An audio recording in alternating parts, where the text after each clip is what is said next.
Hola, buenas tardes a todas. Nada, gracias por seguir aquí siguiendo en vivo las primeras jornadas. Para nosotras es de vital importancia no dejar a nadie atrás, ¿vale? Por eso hemos denominado a esta mesa redonda Supervivientes de Vida en Primera Persona.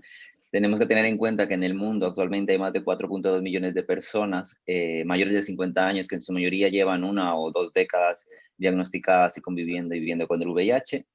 Y para eso nadie mejor que ellas mismas para contarnos cómo ha sido su vida en los últimos años después de su diagnóstico, ¿vale? Para ello contamos con 3 personas muy importantes. Por un lado tendríamos Ana Rosa, ¿vale? Hola, buenos días. Buenos días, hola. Buenos días, Ana Rosa. Pues para ella fue diagnosticada en el año 1992, una noticia que en sus propias palabras ella dice que generó un golpe muy grande, muy fuerte. Y a raíz de la necesidad de conocer a personas que tuvieran VIH, fue mediante una revista que se denomina Lo Más Positivo, en la que además de publicarse información con respecto al VIH, adelantos médicos y testimonios, también podías contactar con otras personas seropositivas. Esto se hacía a través de cartas de forma confidencial y fue ya hace unos 8 años cuando comenzó a salir del caparazón, como denomina Ana. Fue hace 4 años cuando dio un gran paso para la visibilidad, es decir, en los medios de comunicación y de forma como tal positiva, revelar un diagnóstico y de esta forma poder tener un derecho que es vital a vivir como cualquier otra persona en el mundo, ¿vale? También tenemos por un lado a Juan Diego, que él es el presidente actual de la Asociación Somos LGBTI de Aragón desde el 2010. Además, es técnico de salud y uso de sustancias. Juan Diego es especializado en Chemsex, con un diplomado experto en mediación para el apoyo a personas con VIH. Juan Diego ha realizado acompañamientos con personas recién diagnosticadas de VIH y esto ayuda a mejorar la vida de ellos. Hola, buenas. Hola, Juan Diego. Y también tenemos por aquí a Sara del Arco. Sara es técnica de salud e igualdad de COGAM, entidad LGBT de Madrid, y ella se define a sí misma como una persona con capacidad de cambio social en las personas, que emplea el respeto social como una herramienta de cambio para construir una educación integral para todas y todes. Y con esto no dejar a nadie atrás. Hola, Sara. Hola, buenas, ¿qué tal? Pues muy bien. Bueno, sin más preámbulo, le damos paso a Ana Rosa, ¿vale? Para que nos Hola, cuente un poquito. buenos días. Como acabas de resumir tú esto, pues yo fui diagnosticada en el 92 con 27 años y para mí fue un palo fuertísimo. Yo soy procedente de Gran Canaria, pero vivo en Fuerteventura y fue donde me transmitieron el VIH y fue por tener relaciones sexuales sin protección. Por parte, o sea, yo con el tiempo le echaba la culpa a la otra persona, porque decía, bueno, ¿por qué me hizo esto? Pero después fui yo también recapacitando y pensé, no fue culpa del solo, fue culpa mía, porque ¿quién me impidió a mí protegerme? Nadie. Entonces, fui yo la que no me protege. Entonces, ese llamamiento se lo hago a la sociedad, que tienen que protegerse uno a sí mismo, aunque la otra persona le diga que está limpio, pero es que no te puede, en mi caso yo no me pude haber fiado en esa persona, porque él sabía 2 años antes que era portador del VIH y no me lo comentó. Y luego, pues, cuando eso me lo dijeron, quería estar sola, no quería decírselo a nadie, tenía el temor de perder el trabajo, de que mi familia no me apoyaran, no me quisieran, me rechazaran, mis amigos, mi amiga, el entorno laboral. Entonces, claro, eso fue encerrarme yo en mí misma y tragármelo todo, vivir en silencio. Y claro, en cierto modo no estaba viviendo como verdaderamente quería. Luego también yo pasé por la fase de los primeros retrovirales, que eran muchos más dañinos que los actuales físicamente no se ve secuela. Y yo fui de las primeras, o sea, de los primeros retrovirales que existieron. Aquí pusieron el AZT, que fue el primero que había en el mercado, y a los 4 meses ingresé en el hospital con 3 de hemoglobina en sangre, porque me había deteriorado el organismo y era lo que había, o sea que poco más, no lo estoy contando ahora. Pero bueno, he sido fuerte, valiente y he seguido para adelante. Y luego empecé eso, con una toma de retrovirales, que eran entre retrovirales, pastillas para el azúcar, porque también era uno de los trastornos que ocasionaba el efecto de la medicación. Las grasas elevadas, pues al final yo tomaba casi 20 pastillas diarias. Y claro, eso suponía, yo me ocultaba ante cualquier persona que me rodeaba para tomarme mis pastillas, porque no quería que las viera. De la revista que tú hablabas, lo más positivo, cuando yo la tenía en casa, la tenía escondida. En mi casa, yo no quería que nadie sospechara de mí. Y luego, como comentaba, los efectos retrovirales, en mi caso, dejaban secuelas físicas, visibles. Muy delgada, la cara parecía que solo tenía huesos, los pies y los brazos, pues también las mismas circunstancias, en las nalgas, o sea que todo eso lo he perdido. Y luego hay gente incluso que se ha llegado, en mi caso ha sido crecimiento del abdomen, crecimiento de la joroba también la ha pasado a otra gente. Cada cuerpo respondía de una manera, no es que fueran todos por el mismo patrón, pero eran efectos secundarios visibles. Y claro, eso también te daba a entender de que estabas enferma. Y yo incluso recuerdo que una prima lejana le comentó a mi madre, porque hacía como 10 años que no me veía y me vio delgadísima, yo era una persona llenita, y le dijo a mi madre, ¿tu hija qué tiene? ¿Anorexia o bulimia? Y dice mi madre, no, ella es que hace deporte. Y yo lo que decía también cuando me decían, es que estás muy delgada, y bueno, porque el médico me ha puesto el tratamiento para el azúcar y para las grasas, no puedo comer de todo, y me ha obligado a hacer ejercicio.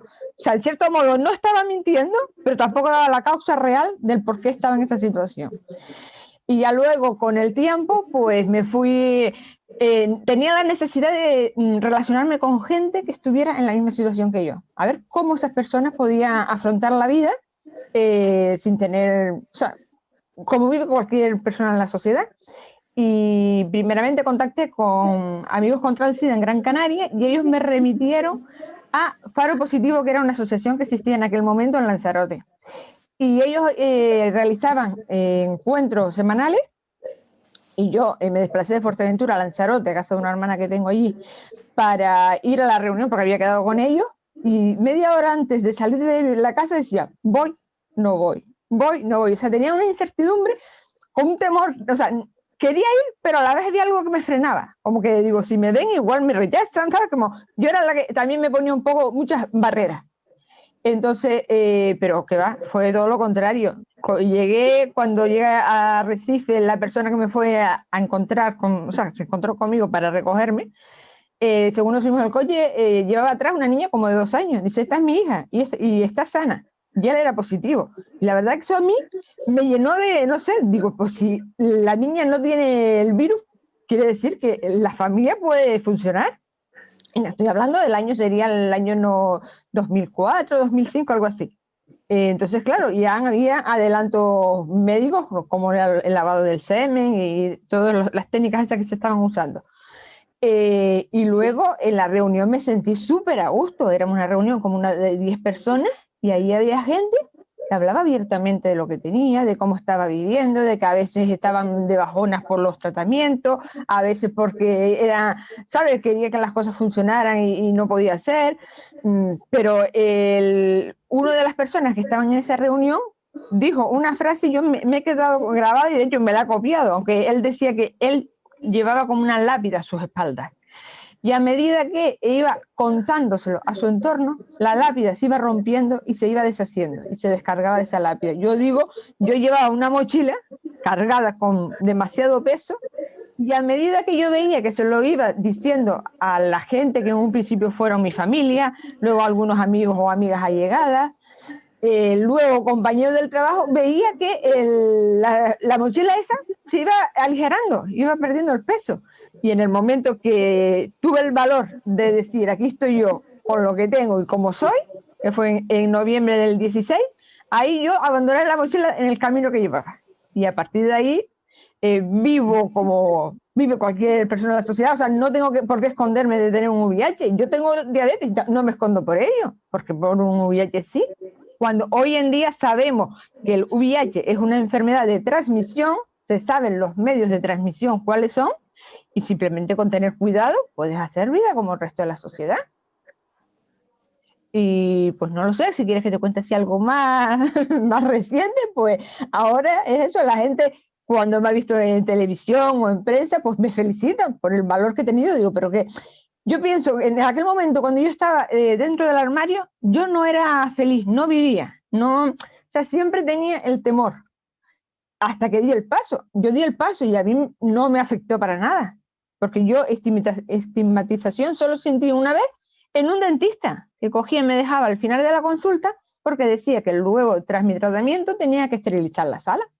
Y yo le dije, bueno, tú sabes que yo soy seropositivo porque te lo he dicho. ¿Cuántas personas no lo saben y no lo dicen porque temor a que le hagas esto que me estás haciendo a mí? ¿O cuántas personas lo tienen y no son conscientes de que lo tienen porque no se han hecho una prueba serológica? Pues entonces tú deberías de coger, esterilizar la sala cada vez que trates a un paciente.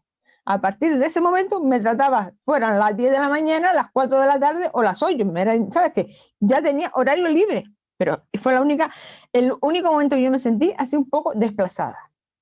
Con respecto a todo lo demás, la gente que me trataba, según me trataba el día anterior, me seguía tratando el día siguiente.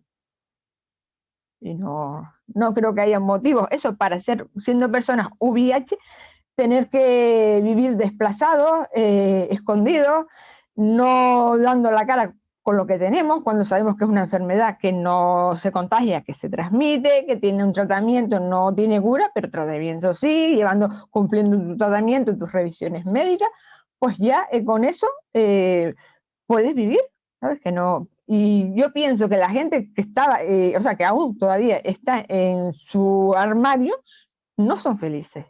Entonces, yo haría dos preguntas a la sociedad. Si tú convives con una persona que hasta ayer no sabías que era positiva y el día de hoy te dice, soy seropositivo, tengo el VIH, ¿cómo reaccionarías tú ante esta persona? Y la otra sería, las personas VIH que están dentro del armario, ¿qué es lo que le impide avanzar para vivir plenamente?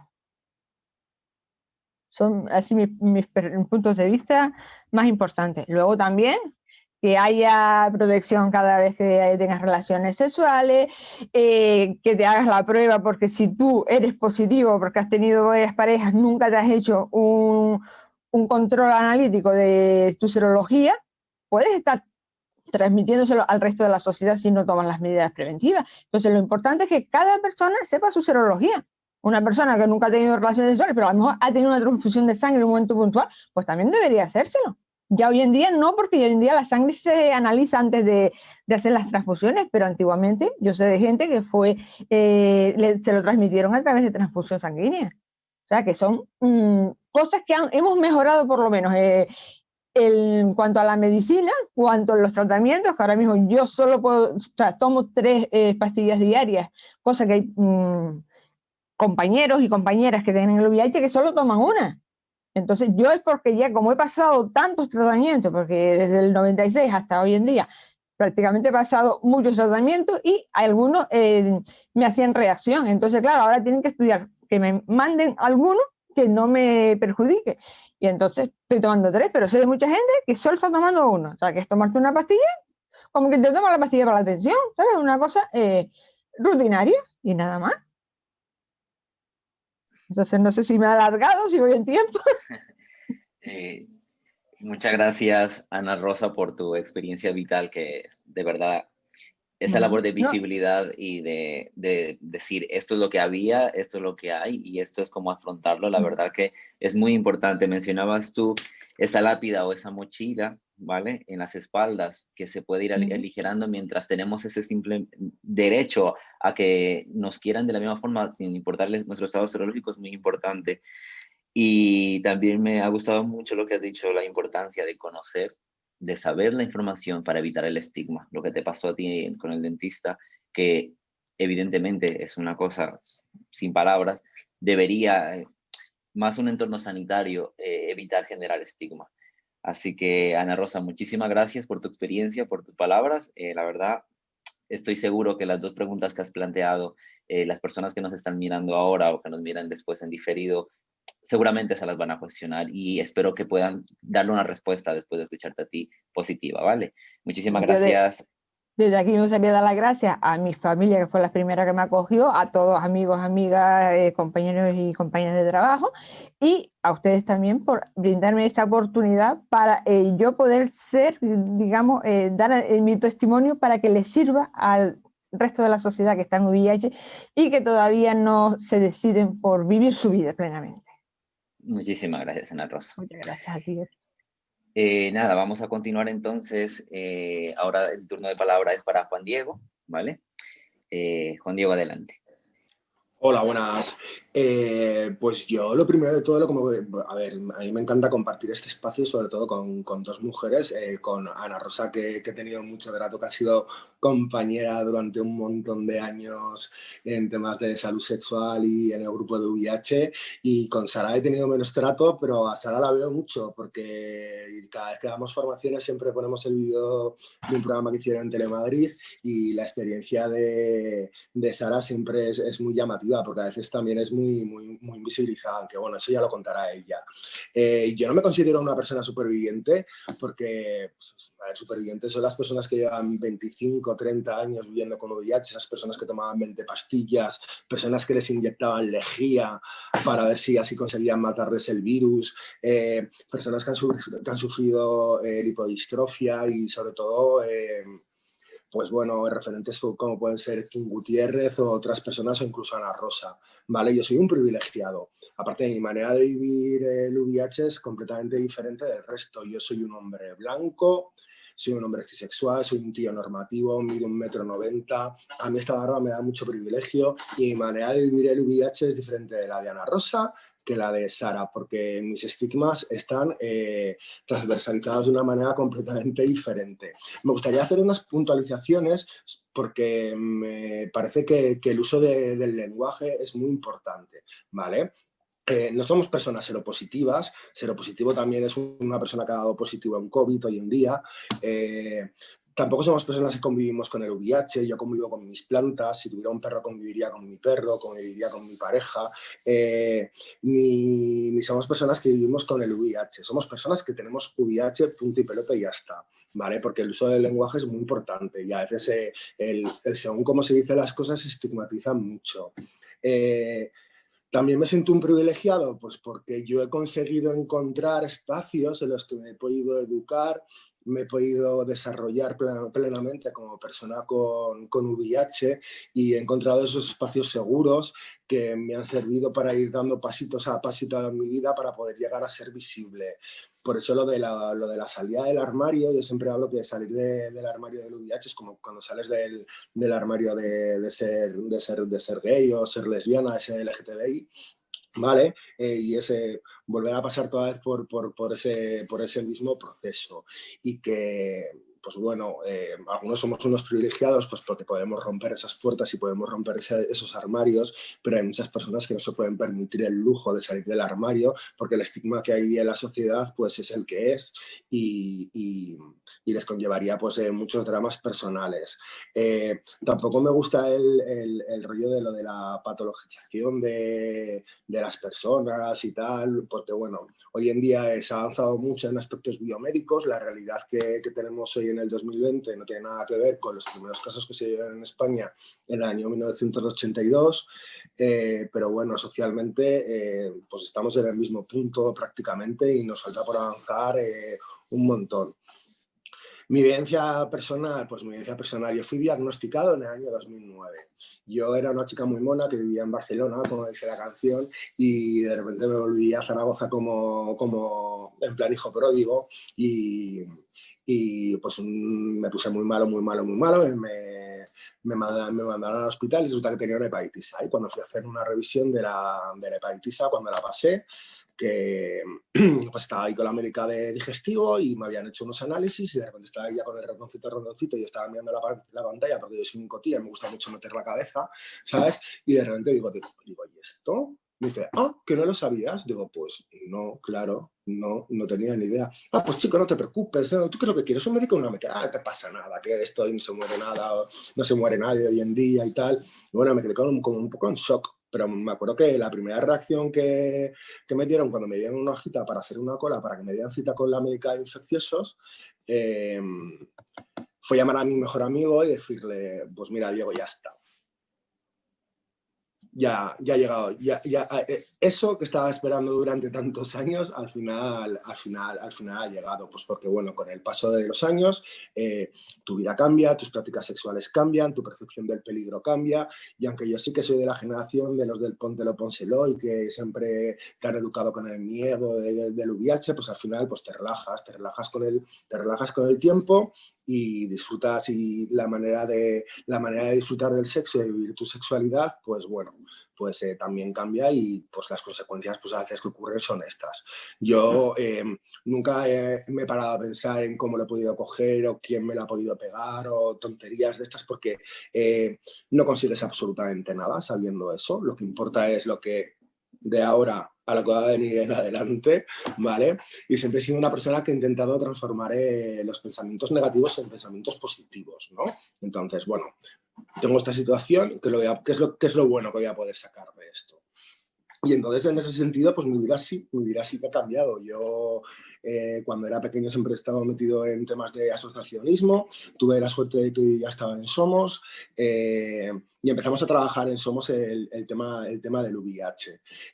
A mí me parece muy importante que en las entidades se trabaje el tema de la prevención, que se trabaje el tema del VIH y de otras ITS, pero también hay que proporcionar espacios seguros, los colectivos. A nadie se le pasaría por la cabeza que bajara una mujer lesbiana a una asociación y que no fuera un espacio seguro, un colectivo LGTBI para ellas, pero en cambio para las personas con VIH en muchas ocasiones no son espacios seguros, ¿vale? En Somos, por ejemplo, cuando nos planteamos la idea de realizar la prueba rápida, dijimos, bueno, hacemos la prueba rápida y cuando vemos un positivo, ¿qué hacemos con esta persona?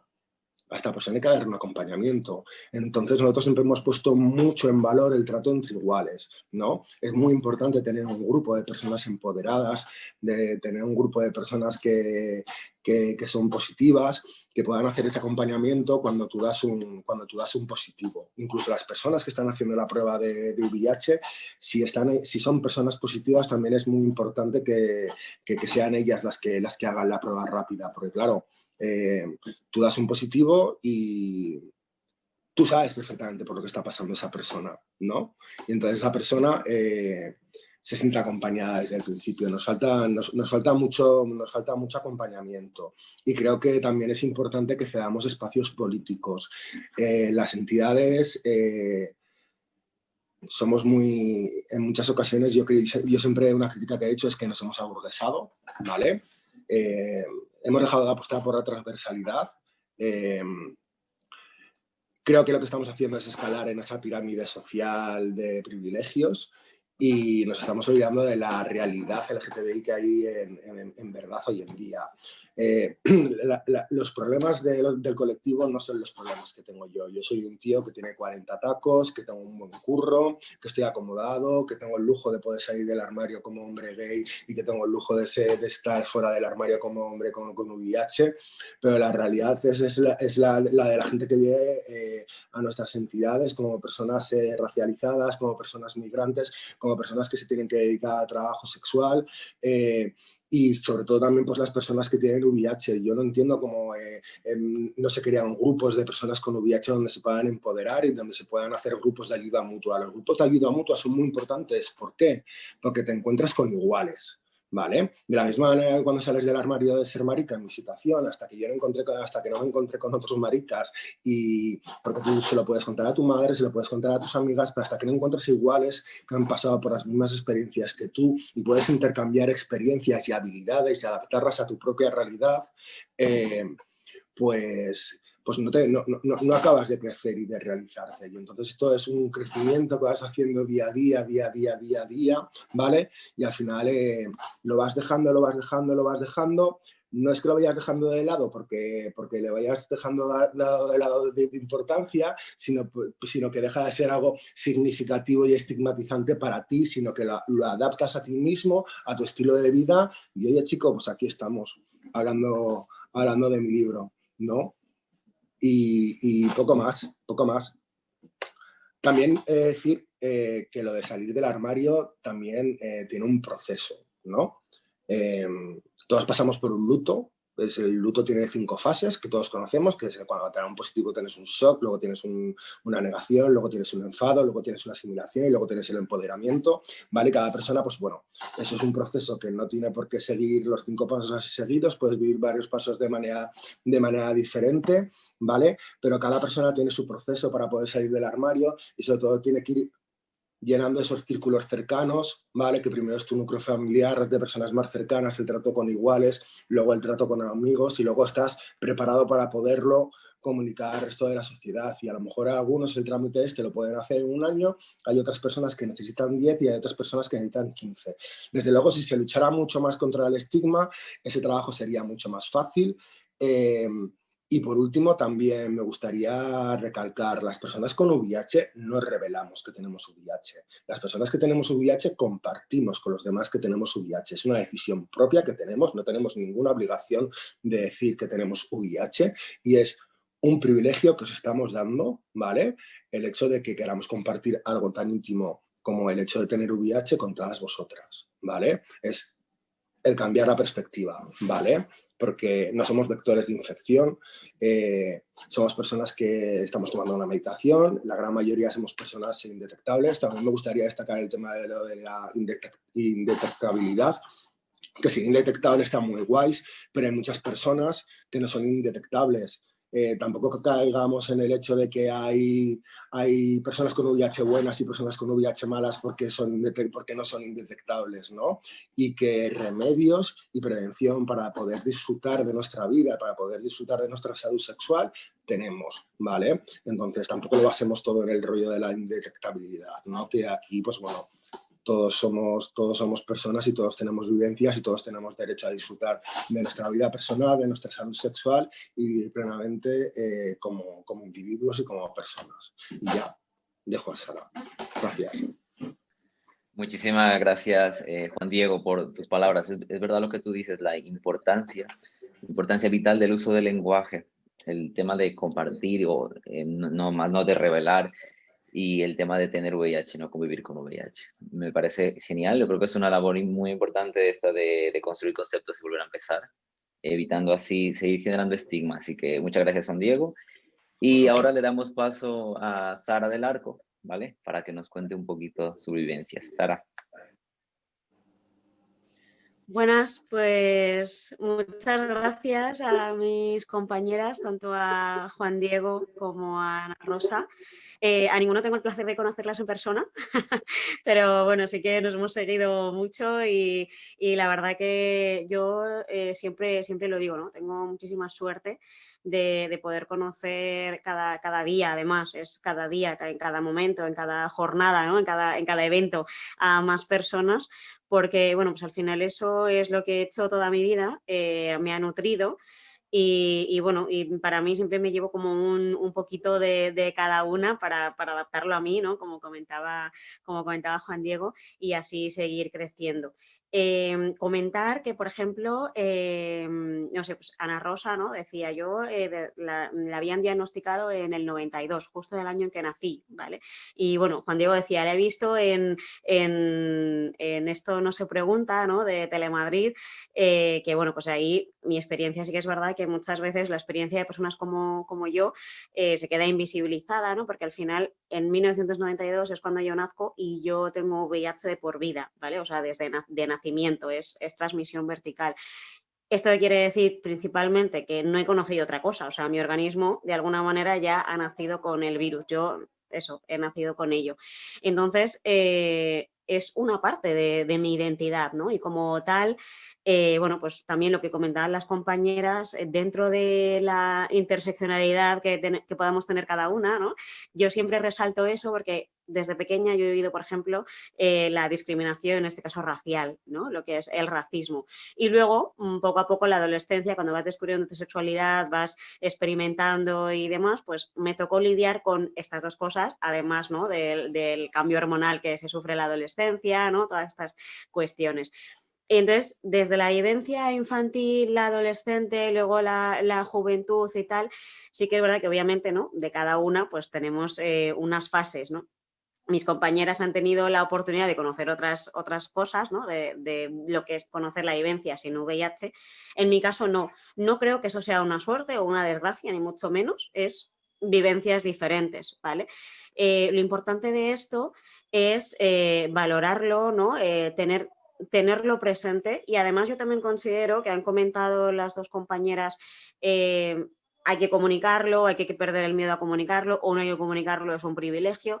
Yo he descubierto, ¿no?, un pelín más allá, que al ser parte de mi identidad es algo que bueno, pues que comparto, obviamente, pero que no es algo que tenga que decir o no es algo que la otra persona se tenga que sentir privilegiada. Quiero decir, una persona que de repente se mide el azúcar, ¿vale?, porque tiene diabetes, pues quiero decir, nadie la juzga, ¿no?, o nadie la prejuzga, ni siquiera ella misma, ¿no?, independientemente del proceso que lleve, de si eso le resulta más agotador o menos, que eso ya es personal, ¿no? Pero quiero decir, yo en mi vida lo he llevado así, más que nada porque, bueno, pues también lo cuento en este programa, pero lo comparto también aquí en mi entorno, que al final eso es muy importante, en la familia, ya lo sabían, ¿vale? Yo soy una persona que me adoptaron, entonces en mi familia es algo que eres parte de mi identidad, igual que ya sabían que yo iba a ser afro, ¿vale?, que soy afrodescendiente, sabían muchas otras características de mí, entonces no puedo ser otra, o sea, no puedo ser otra Sara, soy esta, la que soy, con VIH, con mi pelo afro, o sea, así, con mi 1,50, quiero decir, es lo que hay, no hay otra cosa, y no pretendo cambiarla tampoco. Sí que es verdad que, como ha comentado la compañera, como ha comentado Juan Diego y como ha comentado Ana Rosa, es un proceso que yo, por ejemplo, he sufrido mucho en la adolescencia. ¿Por qué? Porque yo sí que he tenido mucha discriminación, mucha estigmatización, ya no solo por parte de amistades, que ahí es donde menos he tenido, sino por parte de incluso personas adultas, ¿vale?, que frenan, aparte de por mi racialidad, por considerarme inferior o lo que fuera, frenan tu desarrollo, frenan tu crecimiento, te consideran menos, ¿vale? Y eso es algo por lo que yo lucho, es una misión que ahora mismo la estoy llevando a cabo en COGAM, ¿vale? Con, pues eso, desde mi trabajo como técnica de salud, desde el compartir y el crear espacios, ¿no?, y el mejorarlos, porque esos espacios en COGAM ya existían de antes, pero darle como más sentido, ¿no?, a esos espacios, a esa necesidad de espacio seguro, porque sí que es una necesidad que experimentamos independientemente de la edad, ¿vale? Lo que va a contar es ese momento, ¿no?, esa fase en la que estés, ya sea de negación, ya sea de shock, ya sea en ese duelo que tú llevas hasta que lo asimilas, ¿vale? Entonces sí que es verdad que yo fui una de las primeras personas que participó en lo que es la creación del programa Pares a nivel estatal. Fue un proyecto muy bonito y es algo que creo que hay que potenciar mucho más. Es algo que hay que incidir mucho más en ello. Por supuesto, no tenemos que acomodarnos, porque el acomodarse es decir, vale, yo ya he conseguido lo mío, pero sí, yo he conseguido lo mío también por mis características de vida, por mi estructura familiar, por lo que sea, pero si yo siempre pienso, si yo lo he conseguido, tengo que intentar que lo consigan más personas. Mi misión, por ejemplo, una de ellas, ¿no?, es algo que es muy cotidiano. Yo soy una persona que va siempre como a lo cotidiano, ¿vale? ¿Por qué? Pues porque es algo con lo que he convivido siempre, entonces es lo que me sale, ¿no?, en la cotidianidad. En infantil, por ejemplo, en los centros de salud, ¿no?, los centros de atención primaria, en infantil los peques VIH no tienen asignado un médico. Directamente, si tú tienes un catarro, tienes que ir a tu médico de infecciosas, ¿vale?, a tu médico de medicina interna. Eso es algo que creo que, bueno, pues que no creo, es estigma, ¿vale? Es discriminación. ¿Por qué? Porque si se entera el vecino de al lado, no va a querer que vaya su hijo a la misma consulta o al mismo pediatra o lo que sea. Creo que es algo gravísimo y es algo que lo que denota principalmente es falta de información, tanto a las familias como a esos peques que ellos mismos pueden discriminar, como luego problemáticas que eso se generan en los barrios, problemáticas que por supuesto se van a las clases, a los colegios, a los institutos, algo que ahora mismo no se está llegando y sigue existiendo. O tienes a peques o a adoles que no saben, ¿vale?, que existe, o se creen que el VIH ya no existe, o tienes todo lo contrario, que eso es SIDA, que por supuesto sabemos y espero que desde hoy la gente que no lo sepa, SIDA y VIH no es lo mismo, ¿vale? Y además que SIDA es una fase, ¿vale? Estoy hablando de que estamos en fases, es una fase del VIH, ¿vale? Es una fase en la que tienes o varias enfermedades que denotan que tu sistema inmune está debilitado o que tienes las defensas en un estadio tan bajo que tu cuerpo no puede hacer frente a ese virus y por tanto necesita ayuda, ¿vale? Yo creo que no sé el resto, yo por lo menos he estado en ese estadio, he llegado a estar en 0 de defensas, ¿vale? Y se ha recuperado, ¿vale? Es decir, tengo VIH ahora mismo, no estoy en estadio SIDA. Pero hay otras personas, como decía, que con el objetivo de medicación, tal, no sé qué, el cuerpo no se llega a recuperar del todo, ¿vale? Siempre necesitas ayuda a lo mejor de tratamiento o de diferentes seguimientos, ¿vale? Entonces, bueno, cada persona, su organismo, ¿vale? Y por tanto su tratamiento. Y su manejo de ese tratamiento. Es decir, hay gente que el tratamiento es siempre, hay gente que el tratamiento lo empieza un poquito más tarde, eso depende también de cómo vaya el organismo respondiendo. Voy a que es importante que esa información salga, no que salga de nosotras, quiero decir, si ha salido de nosotras es porque queremos, ¿vale? Y yo desde muy pequeña, desde los 13 años, hablé con mi familia y decidí que yo lo decía, no así a los 4 vientos, sino a quien a mí me apeteciese. Sí que es verdad que me avisaron de que eso podía tener unas consecuencias, sí, y las viví, las sufrí y mucho, de llorar mucho, de quedarme sin amistades, de, bueno, pues lo que os digo, de sufrir discriminación de profesorado, incluso de adultos, de personas que dices, bueno, me acompañarán en esto o lo entenderán. Para nada, ¿vale? Y eso que me hizo, pues en ese momento, sufrirlo muchísimo, un montón, pero luego, bueno, pues salir adelante, tener una motivación, porque al final mi entorno sí que me apoyaba, creía en mí y bueno, pues creía en mí como persona, no como persona que tiene VIH, o sea, no me veía como un virus, ¿vale? Que también eso es importante, que la gente al final desde fuera te ve como que tienes que estar enfermo o como compadeciéndote, ¿no? Y lo importante de esto es que eres una persona más. Quiero decir, hay muchas personas, hay muchas patologías y cada una podemos tener una, ¿vale? Por supuesto, aquí incidió mucho la comunicación, la información y la educación, ¿vale?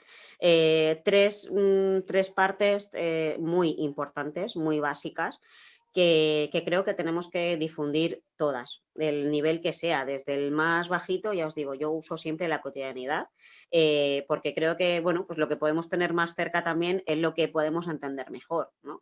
Entonces, desde el, bueno, pues la gente se le queda mucho, no, es que el compartir cepillo de dientes, vamos a ver, por higiene no se comparte cepillo de dientes, oiga, no por el hecho de tenerle miedo a un virus o no, ¿vale?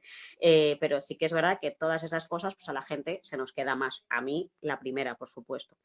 Entonces, esto es lo que realmente aplico, ¿vale? En el día a día, mi estrategia de vida, por así decirlo, ¿no? Quiero decir, si hay que decirlo de alguna manera.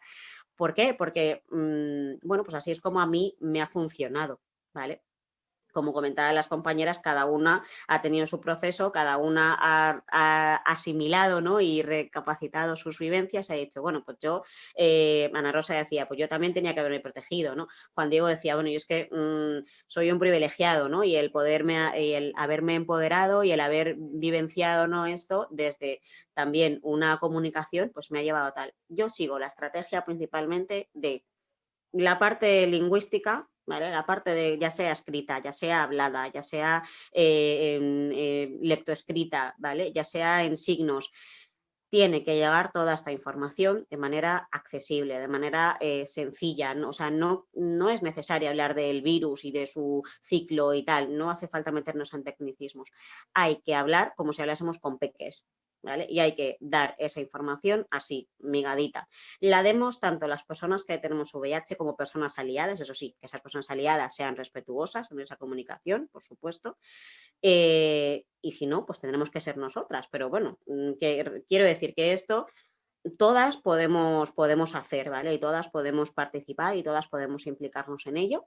La segunda parte es la logística de VIH, es decir, lo que el VIH implica, ¿vale? Ya desde los tratamientos, desde el primer proceso, desde que se diagnostica, desde una vivencia prolongada a una vivencia más corta, bueno, pues eso también, esa información es muy importante. Sobre todo, lo más importante de eso es los recursos que hay de prevención y que esos recursos mejoren, ¿vale? Es decir, que la post, ¿vale?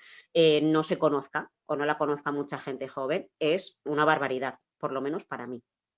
O sea, es una barbaridad. Quiero decir, yo ya vivo con ello, yo he nacido con ello, yo podría decir, va, me importa un bledo el resto, pero es que la misión aquí, o sea, lo importante aquí es que no haya más gente que tenga VIH. ¿Vale? Entonces, lo primordial es que esos recursos, que la información de esos recursos esté accesible, igual que, yo que sé, la campaña de la gripe, igual que cualquier otra campaña que se hace, que se difunda. Y sobre todo, lo más importante, esa logística, es que nos impliquen, ¿vale?, a las personas que lo vivimos, a las personas que sabemos cómo funciona desde dentro todo esto, porque sí, es muy bonito hacer una campaña desde el ministerio, desde X administración, pero sí, todo muy naif, todo muy tipo catálogo de IKEA, pero no se muestra la realidad. ¿Vale? No se muestra la realidad y ahí también añado una de mis interseccionalidades, que es la racialidad. No aparecemos. Entonces, o sea, las personas negras parece que, bueno, pues en fin, no hay representatividad, ¿vale?, de esto. Entonces, ahí tenemos que aparecer.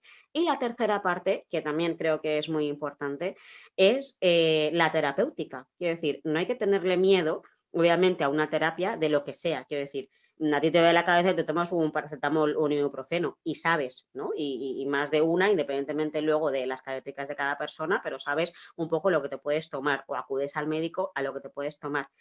Esa relación con tanto el médico de cabecera o el médico si se tiene alguna otra patología crónica, o esa relación médico tiene que ser mucho más fluida. Y esto lo digo tanto a las personas profesionales de salud como a las personas que somos usuarias, ¿vale? Las personas que somos usuarias, en este caso no somos pacientes siempre, ¿vale? Porque parece que las personas VIH somos siempre pacientes o tenemos el rol siempre de tener que luchar o tener que asentir o no. Y de hecho, en infecciosas, ¿no?, o en medicina interna relacionada con VIH, es el único área, yo creo, de la medicina en la que se ha demostrado que nosotras somos las que tenemos ahí la iniciativa, ¿no? De decir, oye, pues ese tratamiento no me sienta bien, o mira, tengo que combinarlo con mi estilo de vida sexual, o mi estilo de vida de ocio, mi estilo de vida X, ¿vale? Y ahí es donde realmente el tratamiento se ha adaptado más, ¿no? Y esos profesionales se han tenido que adaptar más. Ahora, se pide un poquito más, que esto vaya a los centros de salud, que las personas del centro de salud estén sensibilizadas, desde la persona que limpia hasta la persona yo qué sé, hasta la persona de administración que te hace la primera cita, hasta la persona que te va a derivar. Quiero decir, que es una información que tiene que ser universal, ¿vale?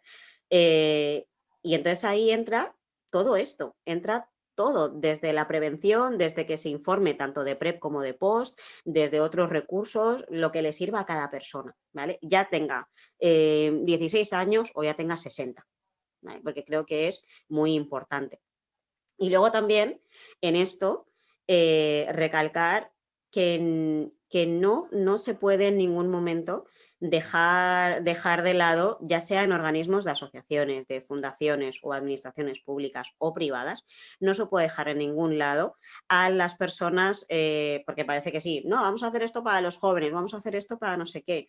Yo, como os digo, sí, a lo mejor por edad, no entraría dentro de supervivientes, y en cambio por la trayectoria que llevo de VIH sí que entro, ¿vale? Pero ya no es entrar en un grupo, ¿no?, o en una especie de club, no es nada de eso, es simplemente también la pertenencia, ¿no? Es decir, se tiene que dar espacio, se tiene que dar cabida en todos los ámbitos, desde el laboral, desde el social, desde el político, ¿vale?, a las personas que tengamos VIH en este caso, pero también que lo estemos luchando, ¿vale? O que estemos ligadas a lo que es la salud sexual, porque sí, se habla de VIH porque es la que no tiene cura ahora mismo, ¿vale? Y que además se está tardando mucho, ahora se está hablando de la vacuna y tal, también es una información que se ha dado así como muy de soslayo y no se ha hablado mucho más, ¿vale? Parece como que da miedo.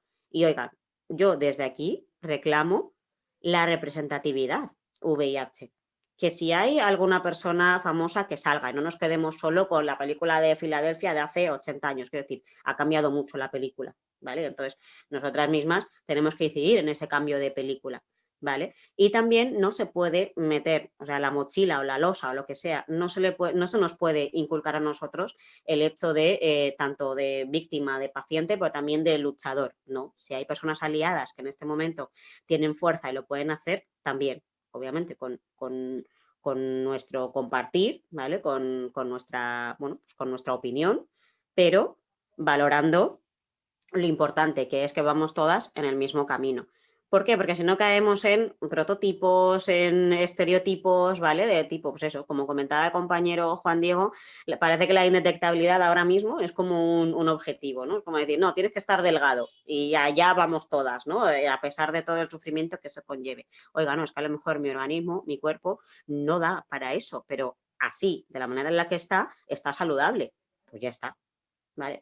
Esa información se tiene que dar de manera concreta, de manera realista, ¿vale? Y en esa información, por supuesto, pues tenemos que participar, tenemos que estar representadas nosotras, las personas con VIH, ya seamos racializadas, ya seamos cis, ya seamos trans, ya seamos, o sea, toda la realidad que hay en nuestra sociedad, por lo menos aquí en España. Vale, muchísimas gracias, Sara. Es básicamente algo que se está invisibilizado, que no se habla tanto de la transmisión vertical, que es algo que está allí, es algo que muchísimas personas viven, que se invisibiliza, ¿vale? Y muy importante de tu vivencia personal, que la compartas con todas las personas que nos están mirando. Hablabas tú de lo de las vivencias diferentes, me parece que es algo vital. Cada persona lleva su historia, su vida, como decía Ana, su maleta en la espalda, cada persona es libre de vivir esto como lo quiera. Esa importancia de perder el miedo que tú mencionabas es algo que está, es una realidad latente, y algo que me pareció también bonito que tú mencionabas es el tema de la importancia en el ámbito sanitario, de conocer, ir más allá, que sea una formación universal, y la importancia de los procesos personales. Cada quien deberíamos llevar cada una esto de la mejor manera, y obviamente evitando ese sentimiento de soledad, de buscar, hay muchas entidades, sabemos muchas personas dispuestas a estar allí. Nada, muchísimas gracias a las tres por todas sus vivencias, por todas sus palabras, ¿vale? En este momento nos quedan unos 12 minutitos más o menos, en los cuales... Me gustaría hacer un par de puntualización, en Federación, cuando se creó la FLGTB, cuando se creó el grupo de VIH, que es un grupo identitario de personas con VIH, era porque, bueno, había un grupo que era de salud y VIH, y en ese grupo pues pasaban dos cosas. Una en el que estábamos personas con VIH y otras personas que no tenían VIH, que se dedicaban al tema de lo de la prevención, ¿vale? Y en muchas ocasiones, pues es que te discutían y te negaban cuál era tu realidad y cómo estabas viviendo, porque decías, pues es que no hay espacios seguros. No, hombre, no, claro que hay espacios seguros. Y dices, como en plan, pero oye, me vas a decir a mí cuál es mi realidad como persona con VIH, ¿sabes? Entonces, y se creó un espacio específico para que pudiéramos trabajar ese tipo de políticas, y porque luego encima además era como que teníamos la losa de que... teníamos que estar trabajando por la prevención de los demás. Oye, pues mira, que es que yo ya tengo el VIH, ¿sabes? ¿Cuándo me toca a mí hablar de lo mío? ¿Vale? Entonces, que se encarguen otros del tema de lo de la prevención, que yo quiero trabajar políticamente mi realidad como persona de VIH con mis derechos y de mis derechos. Y luego también me gustaría hacer otra puntualización sobre lo que estaba hablando Sara, de lo de los centros de atención primaria, y que yo siempre hablo de la frustración de los médicos, ¿no? De muchos médicos que cuando estudian medicina se piensan que van a ser salvadores de vida, y luego pues están en sus consultas recetando diazepam a todo el mundo, ¿no? Entonces, cuando llegas tú como persona con VIH, se les abre los ojos y es como una oportunidad para ellos, y tú llegas con un resfriado y esto es por el VIH. Digo, no, mira, esto es porque estuve follando ayer en un parque con el culo al aire y estábamos a 5 grados y por eso tengo un resfriado, ¿vale? Y vengo a que me recetes algo para los mocos. Entonces, no tiene nada que ver el VIH, ¿sabes? Y también trabajar el tema del estigma en el sector sanitario, porque es muy estigmatizante en muchas ocasiones el sector sanitario, ya no en el centro de infecciosos, pero por ejemplo en médicos de cabecera, es como en plan rollo, a lo mejor vas un día y dices, oye mira, vengo porque he mantenido una relación de riesgo con una persona y me ha dicho que tiene gonorrea y tal, y de repente te pagan un broncazo en plan rollo, pues Juan Diego, es que además tú deberías mantener relaciones sexuales con protección, así que no sé cuántas, y dices, perdona, digo, a ver, digo, ¿qué me estás contando? ¿Sabes? Digo, sabré yo lo que tengo que hacer o lo que tengo que dejar de hacer, ¿sabes? Digo, yo soy una persona indetectable y que te tenga que contar esto a ti, ¿vale? Sobra. ¿Vale? O sea, que encima no me estigmatices, y encima a veces como tú como paciente tienes que hacer la labor de educador al médico de atención primaria, y a veces es un poco frustrante, ¿no? O gente que está haciendo prácticas y yo me acuerdo de cuando me diagnosticaron, a mí yo era de la época en la que no te daban medicación al principio, sino que, no, pues como estás bien de defensas, pues no te damos medicación. Eso me surgió en un capós y que si lo llegas a ver ahora, tendría mi 33% de minusvalía. Pero bueno, eso también lo dejamos. Y yo me acuerdo que tuve una experiencia de que me hicieron una biopsia y las chicas que estaban con el médico haciendo la biopsia, pues no había otro sitio en mi cuerpo donde tuviera manchas que no tuvieron que hacer la biopsia en la mano, ¿vale? Pues les estaba temblando las manos con bisturí porque habían visto que yo tenía VIH. Y el médico les tuvo que decir, oye, que es que el que tiene que estar nervioso es el paciente, no vosotras, ¿vale? Entonces, pues claro, pasas también por esos tipos de procesos y esas cosas son en las que uno tiene que estar trabajando constantemente y educando. Y eso es lo único que quería decir. Añado, Juan Diego, que la educación que se da, incluso desde muy pequeño, es tú eres el problema, tú eres el peligro. Sí. Tiene que ir teniendo cuidado con todo y claro, yo cogí y me harté, ya os lo digo, a los 13 años y dije, vamos a ver, yo no soy ningún problema, el problema sois vosotros, que no tenéis ni idea, porque yo hice como una especie, bueno, yo estudié antropología y ahora ya sé por qué, porque en ese momento ya empecé a hacer como un trabajo de campo que empecé a preguntar a mis compañeros si sabían lo que era. Y las características tal, nadie tenía ni idea, o sea, veía las noticias, decían mentiras. Hablaba con un X, me decía otra historia. Claro, yo luego iba a mi consulta y mi vida era totalmente distinta a lo que la gente me decía. Digo, vamos a ver, la gente no tiene ni puñetera idea. Y ahí yo empecé a hacer mi trabajo de campo, pero a mi manera. Y dije, vamos a ver, vais a empezar a aprender, pero tocando. Y te das cuenta cuando viene gente que está estudiando medicina o algo, que viene a la asociación a hacerse la prueba rápida y te dice, pues les haces la pregunta, bueno, ¿qué sabes del VIH? Y dice, oh, yo sé todo del VIH y estoy estudiando medicina y tal. Y dices, te vas a cagar. A ver, te vas a cagar a ver qué es lo que te han enseñado a ti la facultad, ¿vale? Pues es que, pues bueno, son cosas con las que tienes que vivir y a veces como si no tuviéramos bastante ya con nosotras mismas, con el estigma que tenemos sobre nosotros, y luego también a veces es como en plan rollo, no, es que tú necesitas un psicólogo. No, yo no necesito un psicólogo, yo necesito hablar con gente como yo, ¿sabes? O sea, no patologices el hecho de que yo tenga el VIH, no necesito un psicólogo porque no tengo un problema psicológico. Obviamente hay personas que por el estigma interiorizado, por la homofobia interiorizada y por muchas cuestiones, pues sí que es necesario que tengan un psicólogo, pero en la mayoría, del 95% de las ocasiones, lo único que necesitamos es hablar con gente como nosotros y como nosotras, nada más. Eso, viéndolo y sacarlo poco a poco, cada una en sus tiempos. Yo siempre cuento una anécdota, ¿no? Que además también me contaba en Eso no se pregunta, que una persona que me presentaron unas amigas y tal, pues, así de ligoteo, pues, no me gustaba nada, pero por su personalidad, ¿no? Bueno, pues un poco el despotismo que ella traía de chuleta y tal. Y entonces, nada, me dio 2 besos, que fue para presentarnos y poco más, pasó una cena, tal, no sé qué.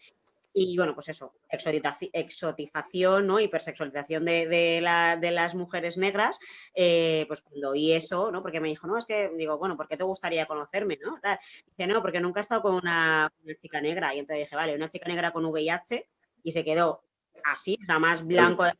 Doble check. Fuera, porque es que, no sé, se quedó helado, ahí congelado, y dijo, es que te he dado 2 besos, tía, y yo, ya, por eso, vete a urgencias, por eso te lo he dicho, y se fue a urgencias. Y a la semana me pidió perdón. Pero, o sea, porque decidí que no gastaba energía con esa persona, porque ya me había visto venir, ¿no? Y entonces dije, no, es que no quiero saber nada de gente que no vaya a aportarme. Y además, eso, yo soy muy de reservar mis energías, soy como un pequeño objeto, ¿vale? Y entonces, quien no va a estar informado, quien va a ser un obstáculo en energía mental para estas cosas, que la información le reciba de otro sitio. Entonces, lo mando a otro lado. Pero eso, Sara, no sé si te das cuenta de que hemos conseguido dar la vuelta y los que ejercemos el poder somos nosotros, que al final los que conseguimos que se vaya corriendo a urgencias y el que se sienta mal y que al final el que pida perdón sea esa persona. Yo me quedo tan tranquilo cuando en otras circunstancias sería al revés, o cuando te vienen con algún rollo esto, en plan rollo, mira tío, yo soy indetectable, ¿vale? Digo, follar conmigo es más seguro que follar contigo con condón, así que déjate de tonterías. Y los dejas muertos, no... También eso hay que decir que da miedo, ¿no?, a la gente, porque al final eso, la información es poder, en sentido, no para hacer sentir mal a la gente, sino también para valorarte, ¿no? Y para decir, oye, que no puede venir nadie aquí a desprestigiarme, ¿no? No, para nada. Y además, pues yo qué sé, pues el que quiera saber se lo explicas tranquilamente, pero no en plan rollo como si fuera un drama, se lo explicas, pues mira, digo, pues estas son las pastillas que tomo, mira, ¿ves qué pequeñitas son? Si casi no parece que ni que estoy enfermo, ¿sabes? Sí. No. Cuando me mandaron la última medicación me mandan una mierda de bote así, digo, pues mierda de bote, digo, si parece que no estoy enfermo. Después de haber tomado 30 pastillas, 15 por la mañana y 15 por la noche, de peque, que tardaba como una hora en tomarlas, pues eso, al final quiero decir que todos esos procesos nos ayudan, ¿no? Y son una motivación, ¿no?, para ir creciendo, ¿no? Y lo importante, ya os digo yo, mi misión, y bueno, creo que también la vuestra, ¿no? En mi caso también, porque pienso en los peques, ¿no? Y en las peques que ahora, menos mal, ¿no?, gracias a todos los cambios, los avances, ya no nacen tantos como en mi época, ¿no? En mi época ya eso empezaba a bajar. Pues por todos los avances también científicos, todos los cribados que se hacen desde el primer trimestre en las gestaciones. Bueno, todas esas cosas ya se van mejorando, ¿no? Pero yo incido un montón y también, sobre todo, las personas que quedamos, ¿no? Pues eso, alrededor de los 30 años, tal, que somos un grupillo aquí en España, pues, y que hay muchas que son totalmente invisibles y que ese sufrimiento, quiero decir, visibles o invisibles en VIH, pero el sufrimiento está ahí, ¿no? Y eso, pues, hay que irlo rebajando. Y en muchas ocasiones Bien. con personas como vosotras, cuando erais pequeños no se ha trabajado el tema del VIH, el tema del estigma como se tenía que trabajar, y hay gente que ahora tiene 20, 25 años y el estigma, no sé, por ejemplo, cuando se tienen que relacionar con gays o con otras personas que tienen VIH, los consideran como por vuestra, o con gente que se ha inyectado drogas, por vuestra culpa yo tengo el VIH, tal, y pues... a la infancia con VIH se la ha dejado muy abandonada y creo que nos estamos comiendo el tiempo aquí del esto. Sí, Estamos... nada, les quería agradecer y para terminar que nos quedan 2 minutitos, me gustaría trasladar un mensaje que lo llevamos a cabo en el Día Mundial de la Lucha contra el SIDA, que es muy importante para todas las personas que están en este armario por simplemente miedos o simplemente porque así lo ven, dependiendo de su historia y sus procesos. Me gustaría que respondamos brevemente, comenzamos por Ana Rosa, ¿cuál sería ese mensaje que trasladan a una persona que convive con el VIH o que tiene VIH, perdón, o que básicamente ha sido recién diagnosticada? Yo a esas personas les diría que vivan su vida. O sea, ¿por qué la sociedad tiene que imponerte lo que haces, lo que no haces simplemente por tener VIH? Pues no. Tú eres dueño de tu persona y tienes que vivir y disfrutar de la vida. Y que la sociedad sea consciente de que somos una más en la sociedad, no somos diferentes. Muy importante. Juan Diego, Sara, ¿tienen algo que aportar en esa pregunta? Yo tengo 2 máximas en mi vida, que una es que nunca le digo a la gente ni lo que debe ni lo que tiene que hacer, y eso en los grupos de ayuda mutua es que cada uno tiene que tomar sus propias decisiones. Yo voy a hablar desde mi experiencia personal, ¿vale? Desde mi experiencia personal, con el miedo no hacemos nada. Lo que yo he hecho ha sido informarme, y cuando uno se informa tiene el poder, y eso sirve para todo. Cuando tienes el poder, dominas la situación y te puedes enfrentar a las situaciones. Y yo, pues si tengo que hacer alguna recomendación, es eso, que acudan a sitios con gente que sean como ellas y como ellos, que se informen, que sepan cómo funciona todo esto, que aparte... somos agentes comunitarios, o sea, esto es pasar la pelota los unos a los otros, y tú cuando más empoderado estás, se lo vas a poder comunicar a otras personas que son iguales como tú de la misma manera. Y la finalidad de los grupos de ayuda mutua es eso, ¿no? Es como hacer una cadena de favores, como la película, pero sin la puñalada al final, ¿vale? Pero eso. Vale, muchas gracias, Juan Diego. ¿Y tú, Sara, para terminar? Pues yo lo que le diría a una persona que le hayan recién diagnosticado de VIH es que tenga templanza en ese momento, principalmente, porque bueno, yo es lo que me sirvió cuando me lo dijeron. Porque, bueno, pues yo la verdad es que en ese momento tenía 10 años cuando me informaron de lo que era y como lo explicaron. Entonces, templanza, asimilación de todo eso, porque es mucha información, que se tome su tiempo en toda la información que es y que sobre todo que contraste esa información y que todas las herramientas que absorba o que en ese momento pueda mentalmente adquirir, que las vaya adaptando a su tipo de vida, que no es ni mejor ni peor, ¿vale? Que sigue siendo la misma persona, simplemente que con esas 3 letras que están estigmatizadas y mal y muy confundidas a nivel social, pero que no es nada malo y que a partir de ese momento también tiene que pensar un poco egoístamente a nivel de tratamiento, de ayudar a sus defensas y ayudar a su organismo. Ya está. Pues muchísimas gracias. Una última cosa, Héctor, por favor. Para las entidades que no tienen grupos de ayuda mutua, en Federación tenemos un programa que se llama Positivos en Red, que es un grupo de ayuda mutua online, ¿vale? Que hacemos grupos trimestrales y si no disponéis de esos espacios para que la gente pueda intercambiar impresiones y herramientas, ¿vale? Que sepáis que desde Federación existe ese programa y que la gente se pueda apuntar y que son unos grupos muy majos, muy chulos y aparte, pues eso, que sepáis que existe ese recurso. Que hay herramientas, muy importante. Pues eso sería todo. Muchísimas gracias a las 3 por estar aquí, por compartir sus vivencias. A las personas que nos están mirando, recordarles que en cuestión de segundos continuamos con la ponencia que se llama La salud sexual de mujeres LGBT, una realidad invisibilizada, con Elena Longares Hernández, activista de Lesbicat. Muchísimas gracias a todas por estar aquí, a ustedes por sus vivencias y no se desconecten que seguimos con la siguiente ponencia, ¿vale? Muchísimas gracias. Buenas tardes. Un placer, hasta luego. Luego.